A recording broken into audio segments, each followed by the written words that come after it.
My God. Utata uBhengu wakhathazwa ngumlenze.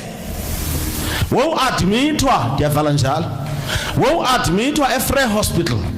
Xa kufikwa eFree wathi lo mlenze ufuna kunqunyulwe. Utata uBhengu.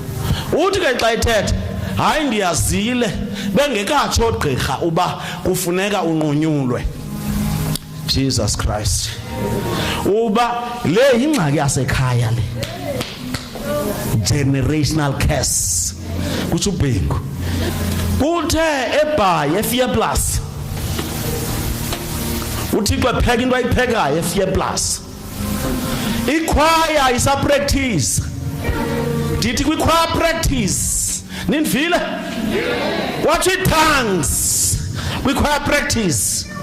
Zatolikwa. Ezi tongues zazingathi hambani ndinani. Ngoba thina ilevel esiphansi ngayo ii-tongues zethu ngohambani ndinani. Zathi ezi umkhonzi wami useFree ehospital.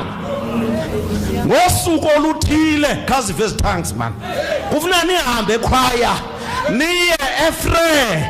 Ndifuna uphilisa umkhonzi